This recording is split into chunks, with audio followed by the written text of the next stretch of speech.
Bonjour joli monde. Alors, on se retrouve aujourd'hui pour la guidance pour les énergies de la nouvelle lune en taureau du 19 mai, qui aura lieu vers 18 h si je ne me trompe pas. J'espère que vous allez bien. Je ne sais pas comment vous vivez, si vous ressentez déjà ces énergies, n'hésitez pas à me le partager. Comment vous vivez ça? Est-ce que ça vous challenge à nouveau? Est-ce que ça joue sur votre sommeil? Parce qu'on est proche, là, on a quelques jours.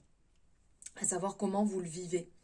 Ici, les sens, autour de cette nouvelle lune, les sens en fait vont être en éveil. Il y a une certaine sensibilité qui risque d'être, si on peut dire au maximum, ou peut-être même, comment on dit, exacerbée. Il peut y avoir des tensions, peut-être pour certains signes. D'après ce que j'ai vu en fait, il peut y avoir des tensions pour certains décans dans les signes. Il y a, si je ne me trompe pas, il y a le Scorpion, le Lion et le Verseau en troisième décan. Pour qui ça peut être un petit peu plus fort. Et après, ça peut être un peu plus positif pour les Taureaux, les Vierges et les Capricornes, donc dans les signes de terre, et les Poissons et les Cancers, pour les signes d'eau. Voilà à peu près pour les quelques informations générales, on va dire, pour cette nouvelle lune. Alors, on va voir ici un tirage. On va faire un tirage en 6 cartes pour prendre quelques informations générales liées à cette nouvelle lune. Et après, on ira prendre un ou deux messages à côté avec des nouveaux bébés que j'ai dans ma collection. N'hésitez pas avant tout à liker cette guidance, à me faire votre retour parce que j'aime échanger, j'aime savoir ce que vous en ressentez à l'issue de cette guidance. Et de partager aussi parce que ça permet à d'autres personnes d'avoir ce message, ça permet de faire circuler aussi ces énergies et peut-être que ces personnes ont besoin de l'entendre et d'avoir ces informations actuelles. Vous pouvez aussi vous abonner si ce n'est pas fait pour avoir d'autres guidances et d'activer la cloche pour avoir les notifications dès que c'est en ligne. Alors c'est vrai que je radote, mais après c'est un grand et gros travail et je trouve ça bien vu que c'est totalement gratuit d'aider en fait les personnes qui créent tout cela. Je vous remercie infiniment pour toutes les personnes qui le font déjà et pour toutes les personnes qui me suivent aussi. Je vous embrasse fort et vous remercie infiniment pour ça. Allez, on y va. J'ai fait ma minute rappel et émotion. On va aller voir ici avec le tarot. Allez. 1, 2, 3, 4, 5 et 6. Bon, je vous les montrerai au fur et à mesure parce que c'est pas très pratique sur ma petite table. Alors dans un premier temps, hop, je vais les retourner. J'aime beaucoup ce tarot, le voyage lumineux. Les cartes sont vraiment très beaux et très colorées. Alors, on va aller voir dans un premier temps où vous en êtes actuellement. C'est ça qui va ressortir ici dans un premier temps. Je vous montre la carte ici. Voilà. Le 2 de Pentacle, où j'en suis actuellement. Alors ici, au niveau du 2 de Pentacle, on va parler d'un besoin d'être rééquilibré dans différents aspects de notre vie, de votre personne, chez vous. C'est comme si on jonglait avec des obligations, comme si on cherchait, on le voit ici, elle a les 2 pentacles dans les mains, il y a le sigle infini autour, il y a aussi cet aspect un petit peu de jongler, comme on peut voir là, de contrebalancer les dualités. On va aller chercher avec beaucoup de grâce les hauts et les bas. Vous voyez, c'est comme si on dansait un peu entre les deux. Il y a un équilibre, une quête d'harmonie. En fait, tous ces rôles et ces responsabilités avec lesquels vous jonglez pourraient, très français, on va recommencer, pourraient vous donner un sentiment de vertige. Et là, c'est quelque part, comme on voit ici, hein, on voit un peu sur sa tête, elle est pas tranquille, elle est pas sereine. On le voit aussi avec le bateau qui vogue sur l'eau, ça monte, ça descend, ça tangue. C'est pas très équilibré. Il y a des hauts, il y a des bas. Et un petit peu, c'est là où vous en êtes actuellement. Vous êtes à la recherche de cet équilibre. Il y a peut-être un manque d'organisation. Il peut y avoir un stress qui monte énormément parce que vous avez beaucoup de choses à gérer. Vous êtes peut-être écartelé dans différentes situations, dans différentes directions qui sont opposées. Et vous avez peut-être trop de choses à gérer actuellement. Vous avez aussi peut-être un sentiment d'avoir du mal à continuer. Mais vous avez beaucoup de fatigue qui vient se greffer à tout ça. Et donc vous cherchez un équilibre entre faut que je me repose, mais il faut que j'avance, je dois y aller. Mais j'ai envie de me reposer, c'est important. Si je suis pas reposée, je peux pas y aller. Donc c'est constamment ce devoir de bouger pour demeurer centré. Et ça commence à jouer sur votre bien-être, ça commence à jouer sur votre paix intérieure et donc votre santé, entre guillemets, si je peux dire mentale. C'est que ça tourne, il y a de la fatigue. On vous dit de prendre un moment en fait pour réfléchir à tout ça, réfléchir à cette dualité, aux forces qui sont opposées dans votre vie.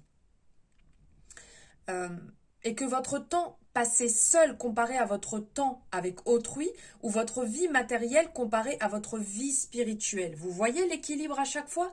Le temps que vous prenez pour vous, le temps que vous prenez pour les autres. Le temps passé dans votre vie matérielle et dans votre vie spirituelle. Ces équilibres à trouver.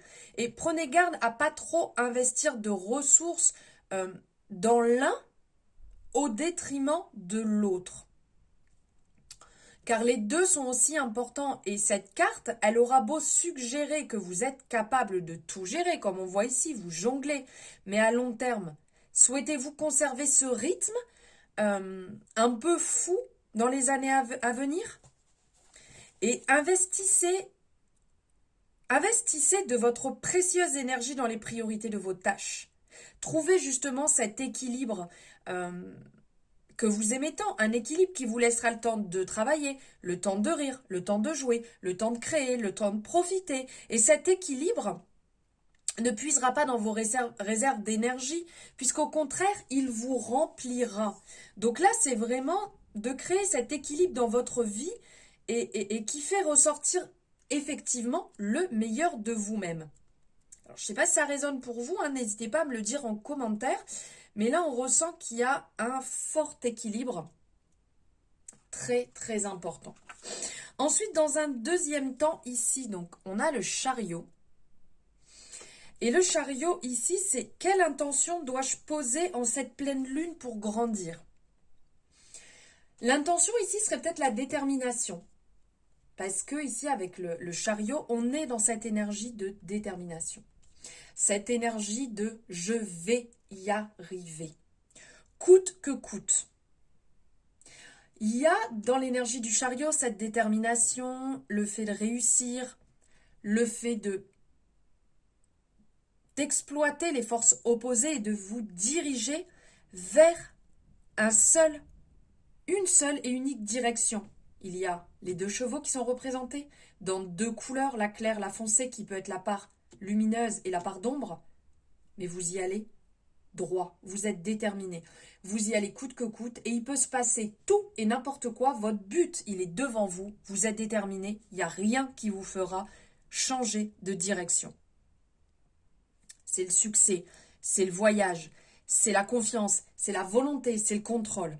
Et là, c'est cette intention à poser. Car vos actions menées avec détermination à l'instant T vous aideront à vous enraciner avec ambition et vos résolutions dans l'avenir. Donc là, réellement, on pose cette intention. Vous pouvez l'écrire, vous pouvez la dire dans votre tête, vous pouvez la dire à haute voix et la dire et la redire. Posez cette intention de détermination. Cette intention, en fait, que vous avez la conviction que vous allez réussir et que le chemin que vous prenez est le bon et vous y allez coûte que coûte. Déterre cette nouvelle lune.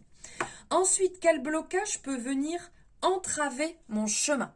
Donc ici, on a le 4 d'épée.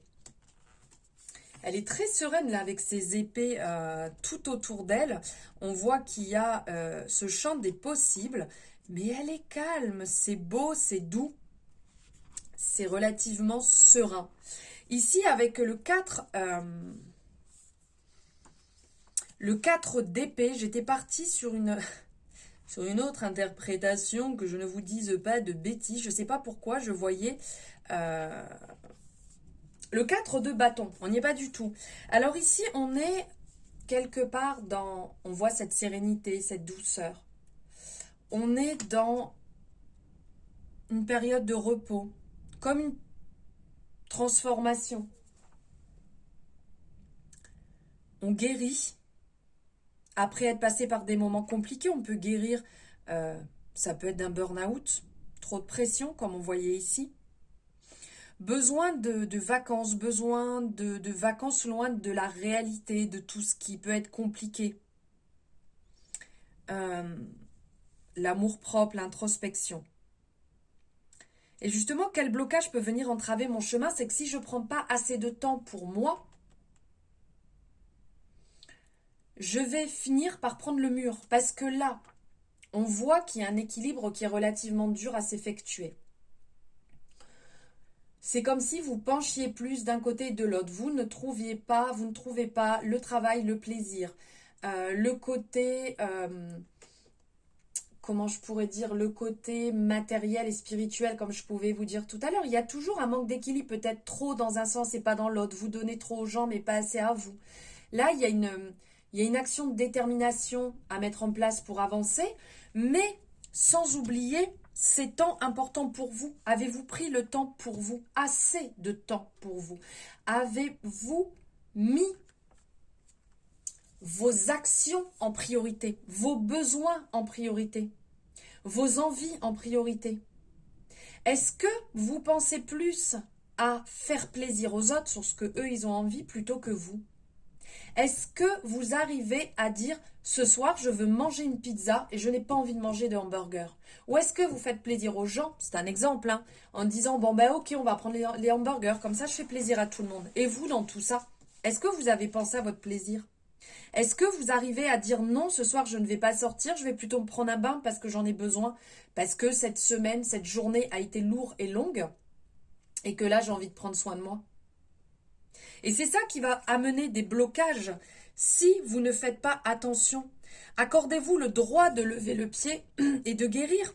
Et ça, c'est super important parce que là, il y a ce côté, c'est comme si des personnes ne l'avaient pas fait. Vous êtes passé par des moments durs, vous êtes passé par des moments très lourds. Et vous dites, bon, allez, ça va, je continue, j'avance, ça va aller, ça passe, tranquille. Il arrive un moment, si c'est tout le temps les autres, et si vous ne pensez pas à votre guérison, et que vous passez votre temps à dire, ça va, j'avance, ben, il y a un moment, c'est vous qui allez tomber. Et votre corps va vous le faire ressentir. Donc là, pensez à vous, priorisez-vous, surtout ne l'oubliez pas. Alors je ne dis pas de faire que des temps pour vous, mais de penser aussi à vous. Ensuite, comment puis-je me libérer de ce blocage? Alors là, on a le 9 d'épée ici. On dirait réponse avec ses longs cheveux et ses épées tout autour. Ici, le 9 d'épée parle d'inquiétude, il parle d'angoisse, d'insomnie, de rechercher du courage. On sent que la personne, elle est triste. C'est le moment, en fait, de vous concentrer sur votre sécurité et les choses positives qui vous entourent. De ne pas rester bloqué justement ici. De sortir de vos peurs, de vos doutes, de vos angoisses. Le fait d'être des fois trop paranoïa, le fait de se dire oui mais peut-être que si je dis non à cette personne ne va plus m'aimer ou cette personne va peut-être plus venir vers moi. Non, on n'a pas de peur, on n'a pas de doute. On affirme ses choix, on affirme ses valeurs, on affirme le besoin qu'on a aussi dans ses propres priorités. On pense à soi, sinon vous allez être bancal, vous n'allez pas retrouver cet équilibre. Et là, c'est indispensable, c'est ça qui ressort. Pour pouvoir vous libérer de ces blocages, c'est de penser à vous, à ce qui vous anime, à ce qui est présent à l'intérieur de vous, à cette lumière, de faire jaillir cette lumière dans vos parts d'ombre. Il y a des parts d'ombre, ok, qui peuvent peut-être un petit peu se fissurer, et de laisser la lumière rentrer. Cette lumière aller sur vos blessures, sur vos peurs, sur vos angoisses, sur vos doutes, venir les réchauffer et d'avancer sur ce chemin petit à petit. Ensuite, on est sur la 5e, qui est l'énergie possible qui résulte si vous manifestez votre intention. Alors ici, on est sur l'énergie de la tour. Donc là, c'est ce grand chamboulement qui va arriver. Donc, on est OK. Je suis totalement d'accord.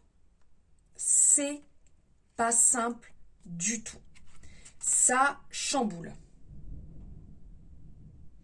Ça va remettre beaucoup de choses en question. Ça peut être un petit peu dur parce que c'est des changements qui sont imposés avec la tour. C'est un petit peu ce côté chaos, cet écroulement. Mais cette énergie de renouveau derrière. Si vous manifestez cette intention, il y a ce renouveau qui va arriver. Et qui est quand même bon parce que c'est sûr que quand on a des habitudes depuis si longtemps, quand on vient les changer, on n'est pas confort du tout parce qu'on sort de sa zone de confort. Et ça peut être le chaos, mais le chaos qui nous dirige vers quelque chose de plus lumineux et de plus clair qui nous correspond. Donc c'est sûr que quand on se retrouve à subitement imposer ses choix, quand on se retrouve à peut-être arrêter une relation, que ce soit sentimentale, en amitié, dans la famille, avec des collègues de boulot, parce qu'on en a marre, parce qu'on a trop donné et on n'a pas été respecté et on ne s'est pas respecté, le jour où on commence à le faire, c'est un peu dérangeant. Mais ça nous permet d'avancer, ça nous permet de nous affirmer, ça nous permet d'avancer vers quelque chose qui nous correspond plus. Quelque chose qui va se mettre en place petit à petit, parce qu'on peut ressentir quand même ses angoisses et ses peurs, à se dire oui, mais comment ça va se passer, je ne sais pas si je vais être bien, si je vais être à l'aise. Là, il y a vraiment des personnes, on sent, qui vont avoir ces peurs qui vont prendre le dessus, mais qui vont, en y goûtant petit par petit, apprécier et se rendre compte de dire waouh, finalement, ça fait du bien. Ah, mais ça fait tellement longtemps que j'ai pas fait cette activité, ça fait tellement longtemps que je suis pas allée dans ce lieu, mais qui me tenait tellement à cœur, mais pourquoi je l'ai pas fait avant? Et bien voilà, c'est ça. C'est que ça va revenir petit à petit. Vous allez retrouver cet équilibre, cette douceur, cet amour, cette bienveillance, et vous allez repenser à vous, et ça, c'est génial. Et pour finir ici avec Hiérophante, c'est le conseil. Donc le conseil ici, c'est je suis mon propre maître. Et que vous êtes éclairé par une force supérieure ancrée dans la foi. Hiérophante est vraiment dans les traditions, c'est le gardien sacré, il est la leçon, le guide, le dirigeant spirituel, il parle d'éveil, il parle de transmission, il parle d'illumination, il est au service de l'esprit, il est dans de nouveaux paradigmes. Et là, réellement, c'est montrer aux autres le sacré. Et le conseil, c'est de montrer, entre guillemets, autour de vous cette façon d'être, cette façon de transmettre. Parce que comme on dit, je prends un exemple. Si on est quand même beaucoup dans le cas où on est en train de râler sur nos enfants parce qu'ils sont trop sur leur téléphone, sur leur tablette. Mais si on ne leur montre pas l'exemple, en n'étant pas sur nos téléphones et nos tablettes, comment ils peuvent comprendre? C'est nous l'exemple à la base. Donc là, c'est vraiment ça qu'on vous dit de faire. Si vous avez envie que vos enfants lisent plus, lisez plus. Si vous avez envie que votre conjointe vous partage cet amour, vous dise les choses, commencez par vous, faites-le. Partagez votre amour à votre conjoint, votre conjointe. Amenez cette personne dans des lieux qui vous tiennent à cœur pour que cette personne puisse le faire aussi. En gros, c'est montrer le chemin, partager ce que vous connaissez et les autres personnes le partageront avec vous. C'est quand même un bel apprentissage et un beau partage d'amour, tout en gardant cette foi, puisque c'est vous qui avez cette clé justement pour pouvoir le faire, pour débloquer.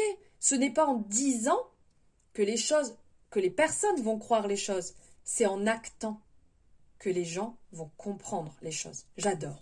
J'adore cet apprentissage, j'adore ce message qui ressort. Alors dites-moi ce que vous en pensez, mais alors moi j'adore. J'adore cet apprentissage-là qu'on est en train de nous mettre en place pour la nouvelle lune. Elle me fait kiffer. Allez, on va aller prendre un message de ce bébé, de cet amour. L'oracle des ressources. Donc le deuxième bébé de Morgane, donc les guidances de Morgane, aux éditions Exergue, l'oracle des ressources. J'adore, je viens de l'avoir. Si vous ne connaissez pas, je vous invite à aller le découvrir. Vous pouvez le retrouver aussi bien sur ses réseaux. Et vous pouvez aussi, vous le retrouvez sur Internet, dans beaucoup de librairies. Oui, les boutiques, en fait, où ils vendent des oracles, quoi. Hein? Alors, il y a 2 messages qui sont ressortis. Bon, on va les prendre tous les 2. Hein. Alors, ici, on a... dans un premier temps, positive attitude. Bah écoutez, avec cet effet miroir, on est OK hein, avec la nouvelle lune. Et l'eau, aussi, on est OK. Alors, positive attitude, reprogramme ton subconscient et élève tes vibrations en te répétant quotidiennement des affirmations positives. J'adore, effectivement. Effectivement, c'est ce que je fais moi perso actuellement, affirmation positive et mantra que je me répète tous les jours. N'hésitez pas à me partager en commentaire ce que vous avez l'habitude de faire, si vous faites les affirmations positives et lesquelles, et aussi des mantras. N'hésitez pas à me le partager, j'adore pouvoir échanger avec vous. Et ensuite, il y a l'eau. L'eau est le symbole de la fluidité, de la régénération et de la purification. Boire une eau de qualité sera essentiel pour assurer le bon fonctionnement de tes cellules. Lorsque tu prends une douche, ferme les yeux et demande à l'eau de purifier et d'emporter avec elle les énergies indésirables. Magnifique! Est-ce que vous avez l'habitude aussi d'être en contact avec l'eau, de vous purifier au contact de l'eau, d'aller peut-être méditer ou vous vider la tête au contact de l'eau ? N'hésitez pas à me le dire aussi en commentaire. Et pour finir, on va prendre un message de le petit oracle AstroZen que je viens d'acquérir aussi aux éditions Très Daniel. Et ici, qui a été créé par Sandrine Delerba. Vous devez connaître, il y a énormément de messages qui circulent de cette personne sur les réseaux. C'est le Zodiac Zen. Allez, on va se prendre un petit message... puisque c'est une petite carte, donc je me permets de dire un petit message. Uranus. Alors, je suis éveil. Je fais place à ma révolution intérieure pour accéder à un monde meilleur. J'accueille le changement en me libérant de mes résistances. Je respecte mes besoins de nouveauté et de transformation. J'adore parce que, comme toujours, on est en résonance avec le message et le tirage qu'on a eu juste avant, de faire face justement à sa révolution intérieure pour accéder à un monde meilleur. Et là, c'est vraiment ça actuellement, d'accueillir ce changement, donc c'est ce qu'on parlait avant, en vous libérant de vos résistances, de vos barrières, de vos blocages virtuels qu'on instaure tout autour de nous. Et de respecter vos besoins de nouveauté et de transformation parce que le renouveau arrive en émettant vos intentions. Voilà, joli monde. Merci infiniment, mais vraiment infiniment de m'avoir suivi jusque-là. Merci de me suivre quotidiennement. Merci de suivre mes guidances, mon travail. N'hésitez pas, donc comme je vous ai dit, à liker, à partager, à me mettre vos retours en commentaire par rapport à tout ce qu'on vient de partager parce que vraiment j'adore avoir vos retours, je les lis tous et j'aime beaucoup, énormément échanger avec vous. On s'abonne, on partage, on like, on met des cœurs, on fait tout, on envoie des arcs-en-ciel, on envoie tout, des petites lumières, tout ce qu'il y a à partager. Moi je vous envoie énormément d'amour et je vous dis à très bientôt dans une nouvelle guidance. Merveilleuse nouvelle lune à vous!